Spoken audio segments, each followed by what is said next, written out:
そのジョルノ・ジョバーナには夢がある。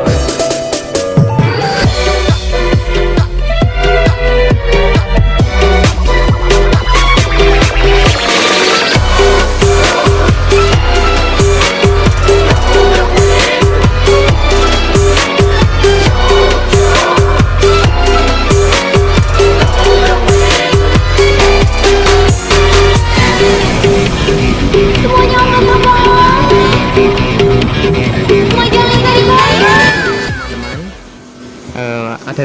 Ada yang tahu nggak konflik antara Israel dengan Palestina?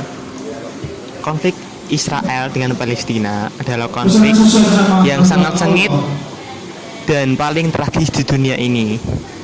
Tetapi bagaimana konflik ini terjadi dan apa yang akan terjadi di masa depan? Mari kita simak sama-sama. Sejak akhir Perang Dunia Kedua, perjuangan sengit antara Israel dan Palestina telah menjadi salah satu konflik paling tragis dan tak terselesaikan di dunia ini. Ini adalah kekacauan yang rumit, tetapi pada satu tingkat itu sangat sederhana. Ini adalah konflik tentang wilayah. Sederhana itu ya, kata Dr. Gil Mercom, pakar keamanan internasional dari University of Sydney kepada SBS News. Akar konflik ini dimulai sejak zaman Alkitab, tetapi dari perspektif sejarah modern akhir tahun 1800-an, dari awal 1900-an adalah pusat dari situasi yang ada sampai sekarang ini. Antara tahun 1882 dan 1948, serangkaian aliyah atau gerakan besar-besaran Yahudi dari seluruh dunia untuk masuk ke suatu daerah yang dari tahun 1917 secara resmi dikenal sebagai Palestina yang terjadi sampai sekarang ini. Pada tahun 1917, tak lama sebelum Inggris menjadi kekuatan kolonial di Palestina, negara itu mengeluarkan deklarasi Balfour yang menyatakan pemerintah yang mulia mendukung pendirian rumah nasional untuk rakyat Yahudi di Palestina dan akan melakukan upaya terbaik mereka untuk memfasilitasi mencapai tujuan ini. Masyarakat Palestina menolak langkah itu, tetapi sejarah tidak menguntungkan mereka.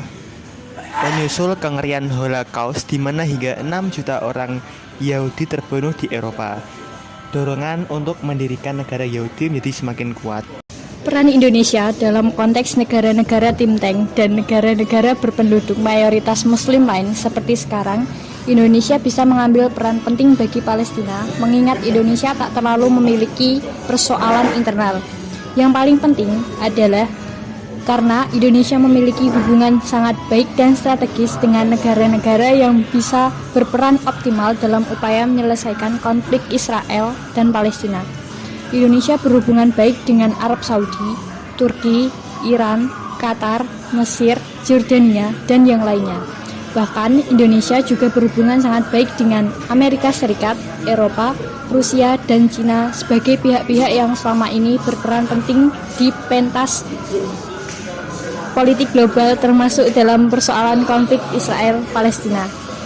Karena itu, melalui modal besar yang ada di atas, dalam hemat penulis, Indonesia bisa mendorong penyelesaian konflik Israel-Palestina melalui 3 ranah sekaligus, yaitu ranah internal Palestina, ranah think tank ataupun ranah negara-negara berpenduduk mayoritas beragama Islam, dan ranah global. Dalam konteks ranah nasional Palestina, rekonsiliasi di antara faksi-faksi di Indonesia-Palestina harus diperkuat, khususnya di antara faksi Fatah yang selama ini cenderung memiliki perjuangan dengan cara-cara damai dengan faksi Hamas yang cenderung pada perjuangan bersenjata. Rekonsiliasi ini sangat dibutuhkan untuk menyongsong Palestina yang satu sekaligus bersatu. Dari rekonsiliasi yang ada, Palestina bisa melakukan penguatan internal, khususnya di kalangan aparat negara, hingga Palestina mempunyai aparat yang siap untuk menjalankan pemerintahan yang kuat, bersih, dan dipercaya oleh segenap rakyat. Pada ranah think tank ataupun negara-negara berpenduduk mayoritas beragama Islam, Indonesia bisa mengajak semua negara terkait untuk bersatu dan mengurangi perselisihan yang bersifat sektarian dan kekuasaan politik.